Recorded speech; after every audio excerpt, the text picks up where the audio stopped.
میں شریک انٹرمیڈیٹ میں گیا تو ایڈیٹر بنا رسالے کا میں. تو اور جب رسالے کا ایڈیٹر بنا تو یہ دیکھیں نا رسالے میں میری تصویر بھی لگی ہوئی اس زمانے کی. ایک زمانے میں ایسا ہوا کرتا تھا جب میں انٹرمیڈیٹ میں پڑھتا تھا. یہ دیکھیں یہ میری تصویر ہے یہ رسالے میں. تو میں جب اس کا ایڈیٹر بنا تو اس کے لیے پھر میں نے ایک نظم لکھی اپنے رسالے کے لیے, اور وہ نظم یہ ہے جی, نظم اقبال. یہ دیکھیں آپ, یہ نظم میری انگریزی میں. تو زندگی کی پہلی نظم بھی اقبال پر لکھی. تو میری یہ یعنی پھر مضامین وغیرہ یہ چیزیں چلتی رہی زندگی بھر. تو یہ ساری جو چیزیں ہیں یہ اقبال سے میرے دوستی کا سفر تھا. یہ اصل میں گپ شپ ہے, آج کوئی وہ علمی گفتگو نہیں ہے. یہ صرف ایک سمجھ لیں کہ میں اسٹوڈنٹس کو اور نوجوان بچوں کو کہ وہ اقبال کو پڑھیں سمجھیں اقبال کتنا ضروری ہے. اب یہ باتیں ہو گئی. اب میں کچھ باتیں جو ہیں اقبال کے ہاں نا ایکچولی کلام کے اندر یونیورسلٹی ہے, یعنی آفاقیت ہے. ہر شاعر کی کچھ خصوصیات ہوتی ہیں. کوئی محبوب کے غم میں روتا رہتا ہے, کوئی دنیا فتح کرنے نکلا ہوتا ہے, کوئی اپنے دکھ درد بیان کر رہا ہوتا ہے. ہر آدمی کا اپنی اپروچ ہے, اپنی زندگی کے تجربات ہیں. شاعر اس کو اقبال کے ہاں جو ہے نا جو بہت ساری خصوصیات ہیں شاعرانہ, مگر اس کی جو خصوصیات جو مجھے لگتا ہے کہ جس نے اس کو اتنا بڑا بنا دیا, ان میں سے دو خصوصیات بڑی زبردست ہیں. ایک تو ان کی شاعری جو ہے اس میں آفاقیت ہے, یونیورسلٹی ہے. اس کو ایسٹ ویسٹ نارتھ ساؤتھ جہاں دنیا میں جا کے پڑھتے ہو ہر زمانے میں اور ہر قوم کے لیے اس کے اندر پیغام ہے. دوسری یونیورسل آفاقیت, اور دوسری ایک چیز جو ان کے اندر مجھے وہ آبجیکٹیوٹی یعنی مقصدیت یا آبجیکٹیونیس ہے اس کے اندر. اچھا, آبجیکٹیونیس کا ایک فائدہ ہوتا ہے کہ آپ ایک پیغام دے رہے ہوتے ہیں, لیکن نقصان بھی ہوتا ہے شاعری کے اندر بالعموم. وہ نقصان یہ ہوتا ہے کہ اس میں شعریت کم ہو جاتی ہے جب آپ بہت آبجیکٹو شاعری شروع کر دیتے ہو. لیکن اقبال کے ہاں ایسا نہیں ہے. یہ بڑے عجیب و غریب شاعری ہے, باوجود کہ وہ اتنی آبجیکٹو شاعری ہے لیکن اس کے آبجیکٹیونیس ہے, اس میں مقصدیت پائی جاتی, مگر شعریت سے آری نہیں ہے شاعری اقبال کی. آری تو کیا, شعریت سے بھرپور شاعری ہے اقبال کی. تو یہ بڑی بات ہے. بہت سارے لوگوں نے ادھر ادھر کی شاعریاں کی, لیکن جب وہ آبجیکٹیونیس پر جاتے ہیں تو شاعری میں اس میں جھول پیدا ہو جاتا ہے. یعنی وہ صرف قافیہ پیمائی سی رہ جاتی ہے, ردیف سی نظر آ رہی ہوتی ہے, لیکن شعریت جو ڈھونڈنے نہیں ملتی اس کے اندر. تو وہ جو شعر کو سمجھتے ہیں ان کو بندہ ہوتا ہے اس میں شعر نظر نہیں آ رہا. شعر بات موجود ہے, قافیہ بھی ہے, ردیف بھی ہے, شعریت اس میں کم ہے. لیکن اقبال کے یہاں ایسا نہیں ہے. اقبال اور فلسفیکل پوئٹری, اقبال فلسفہ اور شعر کو جمع کرنا, یہ اقبال کی الگ. تو اقبال نے تو پھر مجھے کھینچ لیا نا. تو اب اس بارے میں چند باتیں آپ کو عرض کروں اور اس بات کو پھر سمیٹتا ہوں. میں اب اپنا تعلق بھی بیان کر دیا میں نے, اور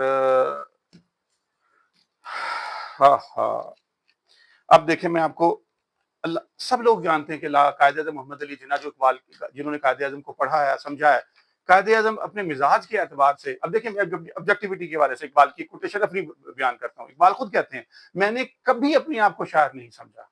کہتے ہیں میں نے اپنے آپ کو کبھی شاعر نہیں سمجھا. فن شاعری سے مجھے کوئی دلچسپی نہیں رہی. ہاں بعض مقاصد خاص رکھتا ہوں جن کے بیان کے لیے حالات اور روایات کی روح سے میں نے نظم کا طریقہ اختیار کر لیا ہے.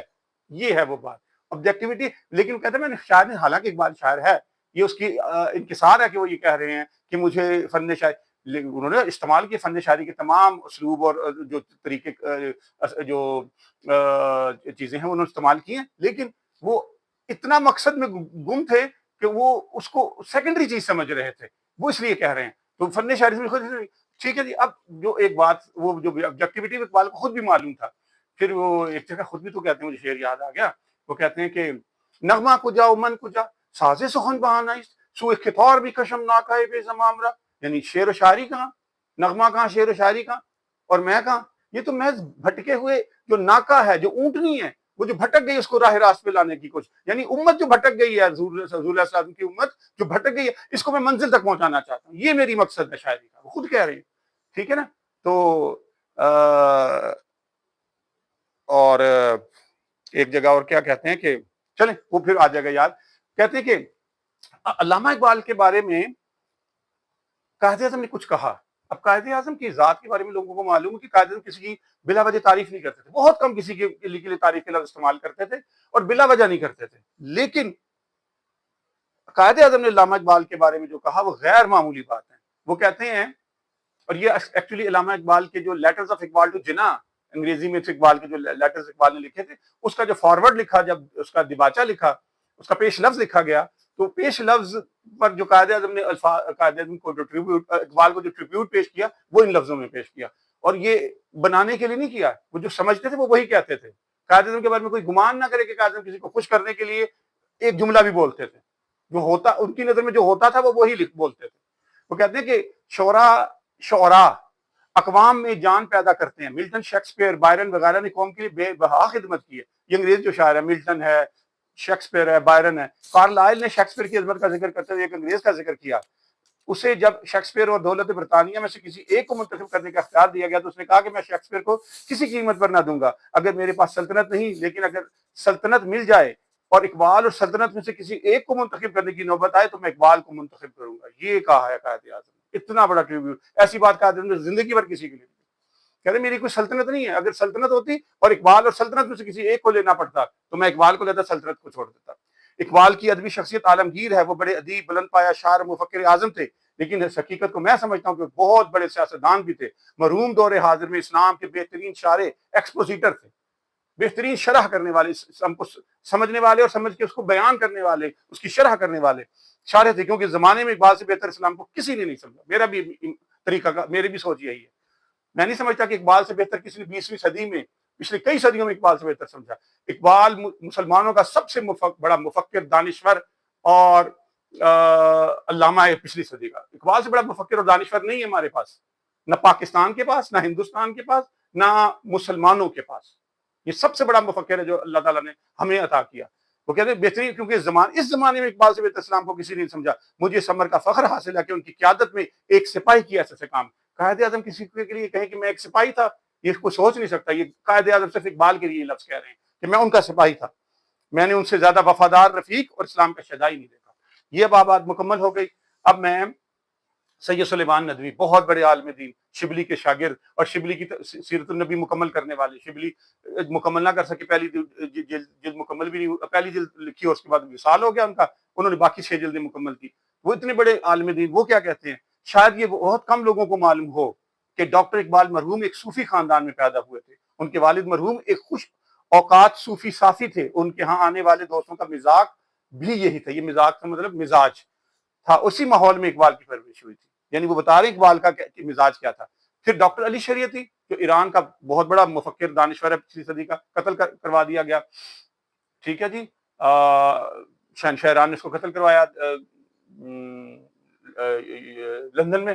وہ اقبال کے بارے میں اس ملک کی کتاب لکھی علی شریعتی نے، ما و اقبال، یعنی ما و اقبال یعنی اقبال اور ہم، یا ہم اور اقبال، انہوں نے کتاب لکھی۔ محمد اقبال ہمارے عہد میں اسلامی فکر، انسانی اور بین الملی اسلامی بصیرت کے مظہر ہیں۔ میں جب بھی اقبال کے بارے میں سوچتا ہوں میں ان کو علی نما پاتا ہوں، یعنی ایک ایسا انسان جو علی کی سنت کا پیرو ہے، لیکن وہ انسان 20ویں صدی کی انسانی استعداد کے کیف و کم کا بھی مکمل نمونہ۔ یہ دیکھیں اتنا بڑا ایران کا فلسفی، دانشور، مفکر، وہ بھی اقبال کو اپنا استاد، اپنا رہبر، اپنا رہنما مانتا ہے۔ پھر آگے چلیں تو مولانا عبد الماجد دریابادی کتنا بڑے آدمی ہیں، مفسر قرآن، اردو انگریزی دونوں زبانوں میں تفسیر لکھی۔ برصغیر میں سب سے پہلے ان کو یہ شرف حاصل ہوا کہ انہوں نے اردو میں بھی، انگریزی میں پہلے تفسیر لکھی، بعد میں اردو میں بھی تفسیر لکھی۔ دونوں تفسیریں جدا ہیں، سیم تفسیر نہیں ہے، ترجمہ نہیں ہے، وہ دو الگ الگ تفسیریں ہیں۔ 2 تفسیریں لکھی انہوں نے اور بہت ساری کتابیں۔ اب عبد الماجد دریابادی اقبال کے بارے میں لکھتے ہیں، بہت بڑے لفظ ٹریبیوٹ دیا۔ وہ باوجود اتنا بڑا شاعر ہونے کے شاعر نہیں ہے۔ کیا بات ہے، وہ شاعر نہیں ہے، بلکہ وہ اپنے قیام سے مقام نبوت کی جانشینی کا حق ادا کر رہا ہے۔ یہ کتنی بڑی شاعر ہونا چھوٹی بات ہے، وہ کہتا ہے اتنا بڑا شاعر ہونے کے باوجود وہ تو مقام نبوت کی جانشینی کا حق ادا کر رہا ہے۔ مبارک ہو وہ ہستیاں جو اقبال شناس ہوتے ہیں۔ تو ہو جو بھائی اقبال شناس، میرے بچوں، میرے بیٹوں، میری بیٹیوں، میرے اسٹوڈنٹس، جہاں جہاں مسلمان ہو بچوں، آپ سیکھو اقبال کو، پڑھو اقبال کو۔ پھر اسی طرح سے آگے چلتے ہیں جی، مولانا سعید احمد اکبر باری۔ میں دینی ریفرنس سے زیادہ بات کر رہا ہوں تاکہ آپ لوگوں کو پتہ چلے جو بڑے بڑے دانش اور مفکر گزرے ہیں وہ بھی اقبال ہی کو اپنا امام مانتے ہیں۔ ہم اقبال کو عہد جدید کا زبردست مفکر، اسلامی مجدد ملت اور اسلامی انقلاب کا سب سے بڑا داعی سمجھتے ہیں۔ مولانا سعید احمد اکبر باری بہت بڑے عالم دین ہندوستان کے۔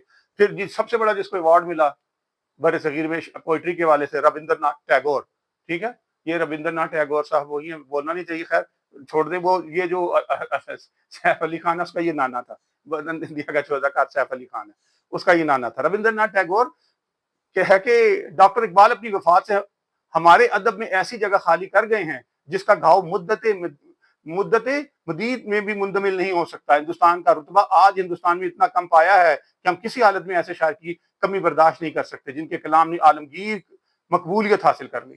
یہ تو چند لوگوں کی، خاص طور پہ میں نے علماء دین کے حوالے سے بات کی.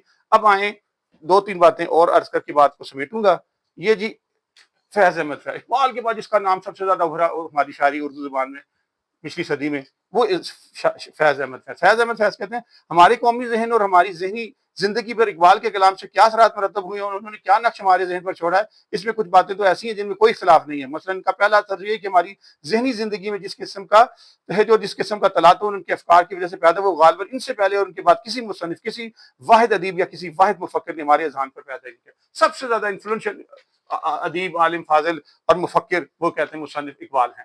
ان سے زیادہ کسی نے اثر ہی نہیں چھوڑا اگلی آنے والی نسل کے اوپر. پھر دیکھیں آپ مولانا مودودی، مفسر قرآن، اور بہت بڑے حلقے کو دنیا بھر میں انہوں نے متاثر کیا. وہ لکھتے ہیں کہ دنیا کا میلان ابتدا سے جدید دور کے، اچھا اس کو میں چھوڑ کے مختصر، سب جانتے ہیں کہ اقبال نے یہی مغربی تعلیم حاصل کی تھی جو ہمارے نوجوان انگریزی یونیورسٹیوں میں حاصل کرتے ہیں. یہی تاریخ، یہی ادب، یہی اقتصادیات، یہی سیاسیات، یہی قانون، یہی فلسفہ انہوں نے بھی پڑھا تھا، اور ان کا فنون میں بھی وہ مبتدی نہ تھے بلکہ منتہی فارغ و تحصیل تھے. خصوصاً فلسفہ تو ان کی امامت کا درجہ حاصل تھا، جس کا اعتراف موجودہ دور میں ایک اکابر فلاسفہ کر چکے ہیں.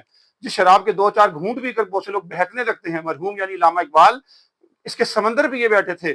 یعنی ہمارے آج کل کے مغربی ہمارے یہ جو آج کل کے لوگ ہیں، مغرب کی تھوڑی سی شاعری، تھوڑا سا ادب، تھوڑا سا فلسفہ، تھوڑی سی اتنا سا پڑھ کے پاگل ہو جاتے ہیں. ویسٹرن سویلائزیشن، ویسٹرن کلچر اور ویسٹرن علوم و فنون کے دلدادہ ایسے ہوتے ہیں، اپنا سب کچھ بھول جاتے ہیں، اپنی تہذیب، اپنا کلچر، اپنا تمدن، اپنا اللہ رسول سب نکل جاتا ہے اکثر لوگوں کے. وہ کہتے ہیں دو چار گھونٹ بھی کے ان کی حالت خراب ہو جاتی ہے. اور اقبال سمندر پی کے بیٹھا تھا مگر قائم تھا اپنے اسلامی تعلیمات اور اسلامی اصولوں کے اوپر. ان مرحلوں سے گزرا تھا جن میں پہنچ کر ہماری قوم کے ہزاروں نوجوان اپنے دین، اپنی اصول تہذیب اور تمدن اور اپنی قومی اخلاق کی مبادی تک برگشتہ ہو جاتے ہیں، حتیٰ کہ اپنی قومی زبان تک بولنے کے قابل نہیں رہتے. لیکن اس کے باوجود اس شخص کا حال کیا تھا وہ بتاتے ہیں. کم لوگوں کو معلوم کہ آخری دور میں اقبال نے تمام کتابوں کو الگ کر دیا تھا، سوائے قرآن کی کوئی کتاب اپنے سامنے نہیں رکھتے تھے. سال ہا سال تک علوم و فنون کے دفتروں میں غرق رہنے کے بعد وہ اس نتیجے پر پہنچے تھے کہ اصل علم قرآن ہے، اور اس کے ہاتھ میں آ جائے وہ دنیا کی تمام کتابوں سے بے نیاز ہو جاتا ہے. یہ مودودی صاحب لکھ رہے ہیں اقبال کے بارے میں. پھر وہ کہتے ہیں رسول اللہ صلی اللہ علیہ وسلم کی ذات مبارک کے ساتھ ان کی والہانہ عقیدت کا حال اکثر لوگوں کو معلوم ہے، مگر یہ شاید نہیں معلوم ہوگا کہ انہوں نے اپنے سارے تفلسف یعنی ساری فلاسفیکل سٹڈیز کے باوجود اپنی تمام عقلیت کو رسول اللہ کے قدموں پر ایک متاع حقیر کی طرح نظر کر دیا. رسول اللہ کی قدموں پر حقیر کی طرح اٹھا کے پھینک دیتا سارے اپنے فلسفہ، ذکر و فکر و علم و عرفان نم توئی، کشتی اور دریا طوفان نم توئی. یہ اقبال کا اپنا شعر ہے نا حضور کے بارے میں. ذکر و فکر و علم و عرفان نم توئی، آپ ہی میرا ذکر ہے، آپ ہی میرا فکر ہے، آپ ہی میرا علم ہے، آپ ہی میرا عرفان ہے. ذکر و فکر و علم و عرفان نم توئی، کشتی و دریا طوفان نم توئی. آپ ہی میری کشتی ہے، آپ ہی میرا دریا، آپ ہی میرا تلاطم ہے. کیا خوبصورت. پھر کہتے ہیں کہ اقبال نے حدیث سننے کو کہا. اچھا وہ لمبی بات ہے، میں مختصر بتا رہا ہوں. تو اب آپ دیکھیں کہ مودودی سے لے مودودی صاحب، سید سلیمان ندوی صاحب، مولانا عبد الماجد دریابادی، سب اقبال کو مانتے ہیں کہ ہمارا بڑا ہے، ہمارا بزرگ ہے، اور ہم نے اس سے استفادہ کیا. اب چلتے چلتے ماضی قریب میں آج ڈاکٹر اسرار احمد، وہ عاشق تھے اقبال کے. اس میں کوئی شک نہیں کہ ڈاکٹر اسرار احمد عاشق تھے علامہ اقبال کے. تو وہ کہتے ہیں کہ جب ان کو ایک دفعہ ایک جگہ تقریر کے لیے بلایا گیا اقبال کے حوالے سے ڈاکٹر اسرار احمد صاحب کو، اور وہاں پہ جا کر انہوں نے جب گفتگو کرنی تھی تو وہ کہتے ہیں کہ وجہ اس کی یہ کہتے ہیں کہ میں نے جب مجھے دعوت دی گئی اس تقریب میں بلانے کے لیے، گفتگو کے لیے، تقریر کے لیے، تو میں نے فوراً اس کو قبول کر لیا. اس کی وجہ یہ ہے کہ میرے نزدیک ایک پاکستان میں بسنے والا ہر مسلمان قطع نظر اس کے کہ وہ عوام میں ہو یا خواص میں، اور بالکل ان پڑھ ہو یا جاہل ہو یا عالم و فاضل، علامہ مرحوم کے ساتھ سہ گونا رشتوں سے منسلک ہے. ایک یہ مملکت خداداد سرزمین پاکستان جس میں ہم آزاد خود مختار قوم کی حیثیت سے اقامت گزین ہیں، ان کا وجود علامہ مرحوم ہی کے تخیل و تصور کا مرہون منت ہے. دوسرے کہ وہ عالمی ملت اور ملت اسلامی اور امت مرحومہ جس سے ہم منسلک ہیں، اور اس دور میں اس کی عظمت و سطوت پارینہ کا سب سے بڑا مرثیہ خواں بھی اقبال ہے، اور اس کی احیاء اور نشأت ثانیہ یعنی رینیسنس کا سب سے بڑا ہدی خواں بھی اقبال ہے. ٹھیک ہے. یہ کسی عالم دین کو نہیں پکارے گا، سب سے بڑا خودی خواہ اقبال ہے۔ تیسرے یہ کہ وہ دین حق کے سب ہم کہ تیسرے یہ کہ وہ دین حق جس کے ہم سب نام لیوا ہیں، اور جس کے بارے میں کچھ ہی پہلے حالی مرحوم نے کہا تھا کہ جو دین بڑی شان سے نکلا تھا وطن سے پردیس میں، آج وہ غریب الغربا ہے۔ اس دور میں خصوصاً جدید تعلیم یافتہ طبقے میں اس کے اسرار اور رموز کا سب سے بڑا رازدان بھی اقبال ہی ہے، اور اس کی روح باطنی اور جسد ظاہری دونوں کی تجدید اور احیاء کے عظیم ترین نقیب کی حیثیت بھی اقبال ہی کو حاصل۔ کسی عالم دین کے بارے میں یہ جملہ نہیں کہہ رہے، عظیم ترین ہستی ہے اقبال ہی ہے وہ جو اسلام کو سمجھا۔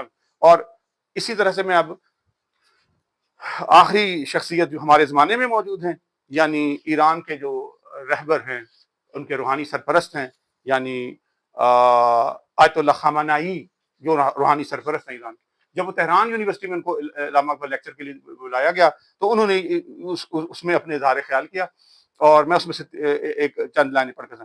ہمارے عوام جو دنیا میں اقبال کے پہلے مخاطب تھے، افسوس کہ وہ کافی بعد میں ہمارے عوام جو دنیا میں اقبال کے پہلے مخاطب تھے، افسوس کہ وہ کافی بعد میں اس سے آگاہ ہوئے، اور ہمارے ملک کی خاص صورتحال خصوصاً اقبال کی زندگی کے آخری ایام میں ان کے محبوب ملک ایران میں منحوس استعماری سیاست کا غلبہ اس امر کا باعث بنا کہ وہ کبھی ایران نہ آئے۔ فارسی کے اس عظیم شاعر جس نے زیادہ تر اشعار اپنی مادری زبان میں نہیں بلکہ فارسی زبان میں کہے، کبھی اپنی پسندیدہ اور مطلوب فضا ایران میں قدم نہیں رکھا، اور نہ ہی یہ کہ وہ ایران آئے، بلکہ سیاست نے جس کے خلاف اقبال عرصہ دراز تک برسر پیکار رہا، اس بات کی اجازت نہ دی کہ اقبال کے ذریعات اور افکار کا بتایا ہوا راستہ اور درس ایرانی عوام کے کانوں تک پہنچے، جسے سننے کے لیے وہ سب سے زیادہ بےتاب تھے۔ اس سوال کا جواب کہ کیوں کر اقبال ایران نہیں ہے میرے پاس ہے۔ جب میں اقبال کی عزت شہرت عروج پر تھی، اور وہ جب برصغیر کے گوشہ و کنار میں اور دنیا کی مشہور یونیورسٹیوں میں ایک عظیم مفکر، فلسفی، دانشور، انسان شناس اور ماہر عمرانیات کے طور پر یاد کیا جاتا تھا، ہمارے ملک میں ایک ایسا سیاسی نظام نافذ تھا۔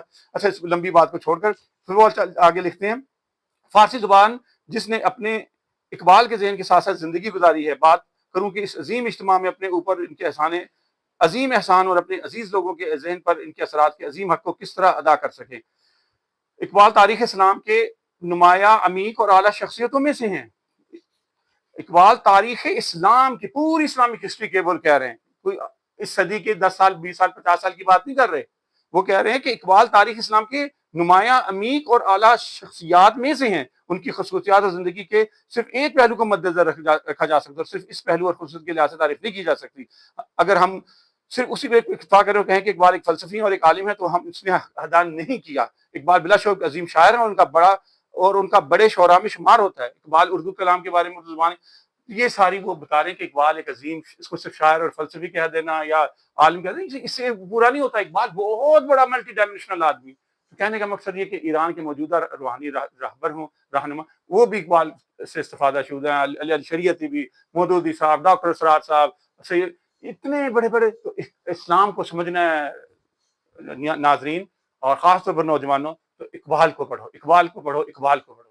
اقبال بہت ضروری ہے، اور اس کو جس نے سمجھ لیا اس کو آپ سمجھ لیں کہ دین بھی مل گیا، اللہ بھی، رسول بھی مل گیا، اللہ بھی مل گیا، رسول بھی مل گیا، دنیا بھی مل گئی، آخرت بھی مل گئی۔ اس میں اتنا کچھ ہے، اور قرآن سے بھی استفادہ کرنے کے وہ قابل ہے، کیونکہ اقبال آپ کو اٹھا کر کہاں لے جاتا ہے؟ قرآن کے پاس لے جاتا ہے۔ قرآن اٹھا کر اقبال آپ کو رسول اللہ کے پاس لے جاتا ہے، ٹھیک ہے؟ وہ آپ کو پوری صوفیاء کی عظیم جو روایت ہے روحانی، اس سے جوڑ دیتا ہے، آپ کو منسلک کر دیتا ہے۔ اقبال ایک بہت بڑی شخصیت ہے۔ اقبال کو سمجھیں، پڑھیں، اور پڑھنے کی کوشش کریں، اپنے بچوں کو پڑھائیں۔ واللہ عالم۔ اس کے لیے اب اجازت دوں گا۔ بما لا نعلم الا البلاغ۔ آج کے لیے بس یہی کچھ، انشاءاللہ پھر کل کسی موضوع پر بات ہوگی۔ اللہ حافظ۔